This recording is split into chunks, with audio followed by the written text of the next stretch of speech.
ಅಲ್ಲಿ ನಾವು ಮುಂಚೆ ಫಸ್ಟ್ ಡೇ ಇಂದನೂ ನಾವು ನೋಡ್ತಾ ಇದ್ವಿ. ಅವ್ರು ಮೊಬೈಲಲ್ಲಿ ಶೂಟಿಂಗ್ ಮಾಡ್ತಾ ಇರೋದು ನೋಡ್ತಾ ಇದ್ವಿ. ಸಂಜು ಯಶ್ ಅವರು ಒಬ್ರು ಶೂಟಿಂಗ್ಗೆ ಜೊತೆಗೆ ಹೋಗೋರು ಕೋವಿಡ್ ಟೈಮಲ್ಲಿ. ಮನೆಗೆ ಬಂದು ಮೊಬೈಲಲ್ಲೇ ಎಡಿಟ್ ಮಾಡಿ, ಮೊಬೈಲಲ್ಲಿ ಡೇಟಾ ಗೊತ್ತಾಗ್ತಿರ್ಲಿಲ್ಲ ಅವ್ರಿಗೆ, ಲ್ಯಾಪ್ಟಾಪ್ ಯೂಸ್ ಮಾಡೋದು ಹೆಂಗೆ ಅಥವಾ ಕಂಪ್ಯೂಟರಲ್ಲಿ ಎಡಿಟ್ ಮಾಡೋದು ಹೆಂಗೆ, ಆಂಟಿ ಅವ್ರನ್ನೆಲ್ಲ ತುಂಬಾ ಹತ್ತಿರದಿಂದ ನೋಡಿದೀವಿ. ಸೊ ಎಲ್ಲ ಇದನ್ನು ಅಡೆತಡೆಗಳನ್ನು ದಾಟಿ ಮೀರಿ ಬಂದಿದ್ದಾರೆ. ಸೊ ಅವ್ರಿಗೆ ಆಲ್ ದ ಬೆಸ್ಟ್ ಹೇಳ್ತೀನಿ. ನಮಸ್ಕಾರ. ನಮಸ್ಕಾರ ರೀ. ಆರಾಮಿದ್ದೀರಿ? ಆರಾಮದೀವ್ರಿ. ನಿಮ್ಮ ಆಶೀರ್ವಾದ ಒಳ್ಳೇದಾಗ್ಲಿ. ತುಂಬಾ ತುಂಬಾ ಸಂತೋಷ. ಸರ್ ನಮಸ್ಕಾರ. ನಮಸ್ಕಾರ ಸರ್. ಮನೆ ಓಪನಿಂಗ್ ಬಂದಿದ್ದೀರಿ, ಬದುಕಿನ ಬುತ್ತಿ ಅವರ ಮನೆ ಓಪನಿಂಗ್ ಮಾಡ್ಲಿಕ್ಕೆ. ತಮ್ಮ ಪರಿಚಯ ಮಾಡ್ಕೊಡ್ರಿ. ನನ್ನ ಹೆಸರು ಸಂತೋಷ್ ಅಂತ. ನಾವು ಆ ರೋಡಲ್ಲಿ ಇದ್ವಿ ಒಂದು 20 ವರ್ಷ. ಯಾವ ರೋಡಲ್ಲಿ? ನಾವು ಅವರು ಹಳೆ ಇದ್ರಲ್ಲ, ಹೇಳಿ. ಅದೇ ನಮ್ಗೆ ಗೊತ್ತಾಗಲ್ಲ. 14ನೇ cross, Mahalakshmi layout, C cross. ಮೊದ್ಲು ಅಲ್ಲಿದ್ರು ಅಲ್ಲೇ ಇದ್ರು ಸರ್, ಇವರು ಅಲ್ಲೇ ಇದ್ದಿದ್ದು. ಅವಾಗ ಅಲ್ಲಿ ಒಂದು 20 ವರ್ಷ ನಾವು ಆ ರೋಡಲ್ಲಿ, ಇವ್ರು ಬಂದು ಒಂದ್ ಹೆಚ್ಚು ಕಮ್ಮಿ ಒಂದ್ 5 ವರ್ಷ ಇರ್ಬೋದು. ಅಲ್ಲಿ 5 ವರ್ಷ ಆಗಿತ್ತು ಇವ್ರು ಪರಿಚಯ. ಹಿಂಗೆ ಅಲ್ಲಿ ಎದುರು ಮನೆ, ಅವಾಗ ಪರಿಚಯ ಆಗಿತ್ತು. ಎದುರುಗಡೆನೆ ಮನೆ. ಇವ್ರಂದ್ರೆ ಸ್ವಲ್ಪ ಹಳೆ ಇಬ್ರು, 10 ವರ್ಷ ಇದ್ರಂತ ಅಲ್ಲಿ. ಹೌದು, ಖಂಡಿತ ಅದಂತೂ ಇದ್ರು. ಆಮೇಲೆ ಶಿಫ್ಟಿಂಗ್, ಆಮೇಲೆ ಮಕ್ಳಲ್ವಾ, ಫ್ರೆಂಡ್ಸ್, ನಾವೆಲ್ಲ ಒಂಥರ ಖುಷಿಯಾಗಿ ಒಂದು ಏನು ನ್ಯೂ ಇಯರ್ ಅಂತೆ, ಗಣಪತಿ ಅಂತೆ, ಏನ್ ಸಿಗತ್ತೋ ಎಲ್ಲ ಫಂಕ್ಷನ್ಗಳು ಮಾಡ್ತಾ ಇದ್ವಿ. ಸರ್ಗಿಂತ ಅವರು ಸರ್ ನಮ್ಗೆ ಅಷ್ಟೊಂದು ಅವಾಗ ಇದಿರ್ಲಿಲ್ಲ. ಆಮೇಲೆ ಸ್ವಲ್ಪ ಇದಾದ್ರು. ಅದಕ್ಕಿಂತ ಮುಂಚೆ ಪಾಪ ಆಂಟಿ, ಆಮೇಲೆ ಅವ್ರಿಬ್ರು ಮಕ್ಳು, ಅವ್ರು ಮಾತ್ರ ಜಾಸ್ತಿ ಇದ್ದಿದ್ದು. ಸರ್ ಆಮೇಲೆ ಮಿಂಗಲ್ ಆಗಕ್ ಸ್ಟಾರ್ಟ್ ಆಗಿದ್ದು. ಅಲ್ಲಿವರೆಗೂ ಅವ್ರ ಹತ್ರ ಪರಿಚಯ ಇರ್ಲಿಲ್ಲ. ಬಟ್ ಅವ್ರು ತುಂಬಾ ಬಿಸಿ. ಅವ್ರು ಸಿಗ್ತಾನೆ ಇರ್ಲಿಲ್ಲ. ಫಸ್ಟ್ ಆಫ್ ಆಲ್ ಅದನ್ನ ಹೇಳ್ಬೇಕು, ಸಿಗ್ತಾನೆ ಇರ್ಲಿಲ್ಲ ಬಿಡಿ. ಅವ್ರು ಯಾವಾಗ್ಲೂ ನೋಡಿದ್ರೆ ಏನ್ ಇದೀರಾ ಅನ್ನೋದು ಅಷ್ಟೇ. ಅದ್ ಬಿಟ್ರೆ ಇನ್ನು ಅದಕ್ಕಿಂತ ಮುಂಚೆ ಏನ್ ಸಿಗ್ತಾ ಇರ್ಲಿಲ್ಲ ಜಾಸ್ತಿ. ಅದ್ರಿಂದ ಪರಿಚಯ.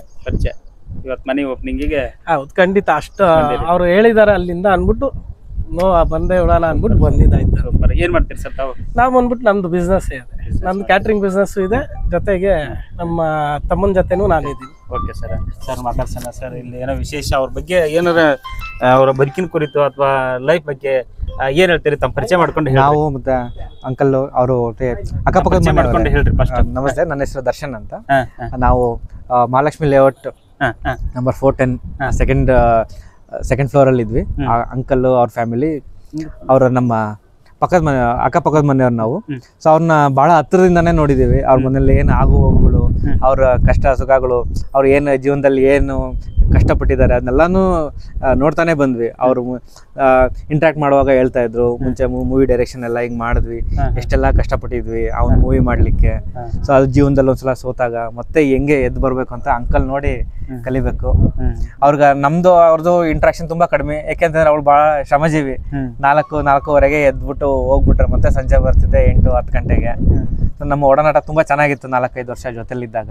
ಸೊ ಈಗ ಅಂಕಲ್ನ ನೋಡಿದ್ರೆ, ಈಗ ಮನೆ ಕಟ್ಟಿರೋದು ಅದೆಲ್ಲ ನೋಡಿದ್ರೆ ತುಂಬಾ ಖುಷಿ ಆಗುತ್ತೆ. ಸೊ ಇಷ್ಟೊಂದು ಕಷ್ಟಪಟ್ಟಿದ್ಕೂ ಇವತ್ತೊಂದು ಒಳ್ಳೆ ಏನೋ ಜೀವನದಲ್ಲಿ ಒಂದು ಸಾಧನೆ ಮಾಡಿದ್ದಾರೆ. ಸೊ ಯೂಟ್ಯೂಬ್ ಅವ್ರದ್ದು ವಿಡಿಯೋಸ್ ಎಲ್ಲ ನಾವು ನಾವು ಬದುಕಿನ ಬತ್ತಿ ಅಲ್ಲಿ ನಾವು ಮುಂಚೆ ಫಸ್ಟ್ ಡೇ ಇಂದನೂ ನಾವು ನೋಡ್ತಾ ಇದ್ವಿ. ಅವ್ರು ಮೊಬೈಲಲ್ಲಿ ಶೂಟಿಂಗ್ ಮಾಡ್ತಾ ಇರೋದು ನೋಡ್ತಾ ಇದ್ವಿ. ಸಂಜು ಯಶ್ ಅವರು ಒಬ್ರು ಶೂಟಿಂಗ್ಗೆ ಜೊತೆಗೆ ಹೋಗೋರು ಕೋವಿಡ್ ಟೈಮಲ್ಲಿ. ಮನೆಗೆ ಬಂದು ಮೊಬೈಲಲ್ಲೇ ಎಡಿಟ್ ಮಾಡಿ, ಮೊಬೈಲಲ್ಲಿ ಡೇಟಾ ಗೊತ್ತಾಗ್ತಿರ್ಲಿಲ್ಲ ಅವ್ರಿಗೆ, ಲ್ಯಾಪ್ಟಾಪ್ ಯೂಸ್ ಮಾಡೋದು ಹೆಂಗೆ ಅಥವಾ ಕಂಪ್ಯೂಟರಲ್ಲಿ ಎಡಿಟ್ ಮಾಡೋದು ಹೆಂಗೆ, ಆಂಟಿ ಅವ್ರನ್ನೆಲ್ಲ ತುಂಬಾ ಹತ್ತಿರದಿಂದ ನೋಡಿದೀವಿ. ಸೊ ಎಲ್ಲ ಇದನ್ನು ಅಡೆತಡೆಗಳನ್ನು ದಾಟಿ ಮೀರಿ ಬಂದಿದ್ದಾರೆ. ಸೊ ಅವ್ರಿಗೆ ಆಲ್ ದ ಬೆಸ್ಟ್ ಹೇಳ್ತೀನಿ ಈ ಸಂದರ್ಭದಲ್ಲಿ. ಸರ್ ಇವತ್ತಿನ ದಿವಸ ಅವರು ಮನೆ ಕಟ್ಟಿಸಿ ಮನೆ ಕೂಡ ಓಪನಿಂಗ್ ಮಾಡಿದ್ರು. ಹೌದು, ತುಂಬಾ ಖುಷಿ. ಏನ್ ಹೇಳ್ತೀರಿ? ಇದೊಂದು ಸಾಧನೆ ಅಂತಾನೆ ಹೇಳ್ಬೋದು. ತುಂಬಾ ಖುಷಿ ಆಗ್ಲೇ ಹೇಳ್ತಾ ಇದ್ರಿ, ಬಾರಿ ಅವ್ರು ಒಂಥರ ಇದು ಆಟವಾದಿ ಜೋಶು ಏನೋ ಹೇಳ್ತಾರೆ. ನಾವು ನೋಡ್ತಾ ಇದ್ರೆ ಮುಂಚೆ ಮೂವಿ ಮಾಡಿದ್ರು, ಅದು ಏನೋ ಕಷ್ಟಪಟ್ಟು, ಎಷ್ಟು ಕಷ್ಟಪಟ್ಟು ಅವ್ರದ್ದು ಇಂಟರ್ವ್ಯೂ ಕೂಡ ಇದೆ ಯೂಟ್ಯೂಬ್ ಅಲ್ಲಿ ಇದೆ ನೋಡಿ. ಅದ್ರಲ್ಲಿ ಎಷ್ಟು ಕಷ್ಟಪಟ್ಟಿದ್ದಾರೆ. ಶ್ರೀರಾಮುಲ್ ಹತ್ರ ಹೋಗಿದ್ದಾರೆ. ಇದ್ರಲ್ಲಿ ಆ ಇಂಟರ್ವ್ಯೂ ನಿಮ್ಗೆ ನೋಡಿದ್ರೆ ಗೊತ್ತಾಗುತ್ತೆ ಎಷ್ಟು ಕಷ್ಟ ಇದೆ. ಒಂದು ಫಿಲಮ್ ಮಾಡೋದು ಈಸಿ ಅಲ್ಲ. ಅದಕ್ಕೋಸ್ಕರ AC ತಗೊಂಡ್ಬಂದ್ರಂತೆ, ಅದು ರೀಲ್ನ ಇಡ್ಲಿಕ್ಕೆ. ಆ ರೀಲ್ ಎಲ್ಲ ಒಂದು ಸರ್ಟನ್ ಟೆಂಪರೇಚರ್ ಆದ್ಮೇಲೆ ಹಾಳಾಗ್ಬಿಡುತ್ತೆ ಮನೇಲಿದ್ರೆ, ಬೇಸಿಗೆಯಲ್ಲಿ 30 ಡಿಗ್ರಿ ಇದ್ರಲ್ಲಿ. ಸೊ ಅದಕ್ಕೋಸ್ಕರ AC ತಗೊಂಡ್ ಬಂದು ಅದನ್ನ ಪ್ರಿಸರ್ವ್ ಮಾಡಿ. ಸೊ ಅದು ಅಷ್ಟೊಂದು ಸಕ್ಸಸ್ ಆಗ್ಲಿಲ್ಲ. ಹಂಗಂತೇಳಿ ಅವ್ರು ಎದೆಗೊಂದ್ಲಿಲ್ಲ. ಅದಾದ್ಮೇಲೆ ಹೋಟ್ಲು ಮಾಡಿದ್ರು. ಆ ಹೋಟ್ಲು ಮಾಡಿ ಅದು ಚೆನ್ನಾಗಿ ನಡೀತಾ ಇತ್ತು. ಇನ್ನೊಂದೇನೋ ದೊಡ್ಡದು ಮಾಡ್ಬೇಕು ಅಂತೇಳಿ ಹೋದ್ರು. ಅದ್ರಲ್ಲೂ ಸ್ವಲ್ಪ ಇದಾಯ್ತು. ಈಗ ಅವ್ರಿಗೆ ಕೈ ಹಿಡ್ದಿರೋದು ಯಾವ್ದು? ಕೊನೆಗೂ ಕೈ ಹಿಡಿದಿರೋದು ಕ್ಯಾಮ್ರಾನೇ. ಹೌದು, ಕ್ಯಾಮ್ರಾನೇ ಕೈ ಹಿಡಿತು ಕೊನೆಗೆ. ಒಳ್ಳೆ ತಿರ್ಗಾ ಕ್ಯಾಮ್ರಾನೇ ಬಂತು. ಹೌದು. ಮತ್ತೆ ಲೈಫ್ ಬುಕ್ ಕನ್ನಡ ಇದು ಬದುಕಿನ ಬುತ್ತಿ ಅವ್ರ ಮುಂಚೆ ನಾಗರತ್ನ ಕಿಚನ್ಸ್ ಅಂತ ಮಾಡಿದ್ರು ಸ್ಟಾರ್ಟಿಂಗ್. ಇದ್ರಲ್ಲಿ ಮೊದಲೆಲ್ಲ ಜಾಸ್ತಿ ಫುಡ್ ಅದ್ರ ಬಗ್ಗೆ ರಿವ್ಯೂ ಮಾಡ್ತಾ ಇದ್ರು. ಆಮೇಲೆ ಅದ್ರಲ್ಲೇ ಅವರು ತುಂಬಾ ಚೆನ್ನಾಗಿ ಮಿಂಗಲ್ ಆಗಿ ಆ ಕಥೆಗಳನ್ನ ಹೇಳ್ತಾ ಹೋದ್ರು. ತುಂಬಾ ಇನ್ಸ್ಪಿರೇಷನಲ್ ಕಥೆಗಳು. ಎಲ್ಲರೂ ಏನ್ ತೋರಿಸ್ತಾರೆ, ಎಲ್ಲ ಹೈ-ಫೈ ಹೋಟೆಲ್ಸು, ತುಂಬಾ ಕಾಸ್ಟ್ಲಿ ಇರೋ ಹೋಟೆಲ್ಸ್, ಅದನ್ನೆಲ್ಲ ರಿವ್ಯೂ ಮಾಡ್ತಾ ಇದ್ರು. ಅಂಕಲ್ ಅವ್ರದ್ದು ಇದೆ ಚೇಂಜ್ ಮಾಡಿದ್ರು, ಅವ್ರ ವರ್ಷನ ಚೇಂಜ್ ಮಾಡಿದ್ರು. ಸೊ ಎಲ್ಲರೂ ಅದನ್ನೇ ಮಾಡ್ತಾ ಇದ್ರು. ಇವ್ರು ಏನಾದ್ರು ಡಿಫ್ರೆಂಟ್ ಆಗಿ ಮಾಡ್ಬೇಕು ಅಂತೇಳಿ ಅವ್ರ ಕಥೆಗಳನ್ನ ಹೇಳ್ತಾ ಹೋದ್ರು. ಸೊ ಬಹಳ ಜನಕ್ಕೆ ಇವತ್ತು ಅದು ಇನ್ಸ್ಪಿರೇಷನಲ್ ಕಥೆಗಳಾಗಿದೆ. ಸೊ ಇವತ್ತು ನೋಡೋದು ತುಂಬಾ ಖುಷಿ ಆಗ್ತಿದೆ. ಆಲ್ ದ ಬೆಸ್ಟ್ ಅಂತ ಹೇಳ್ತೀನಿ. Okay sir, okay, super sir. ತಾವೇನು ಓದೋದು ಸರ್, ಏನ್ ಮಾಡ್ತೀವಿ? ನಾವು ನೆಟ್ವರ್ಕ್ ಇಂಜಿನಿಯರಿಂಗ್ ಕೆಲಸ ಮಾಡ್ತೀವಿ, HCL ಟೆಕ್ನಾಲಜಿ ಸರ್. ಮಾ ರುದ್ರಪ್ಪರ್ ಅವರ ಅನಿಸಿಕೆಗಳನ್ನು ಹೇಳಿದ್ರು, ತುಂಬಾ ಚೆನ್ನಾಗಿ ಹೇಳಿದ್ರು ಸರ್. Thank you sir. ನಮಸ್ಕಾರ. Thank you sir.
ಊಟ ತಿನ್ನೋಕೆ ಫಸ್ಟ್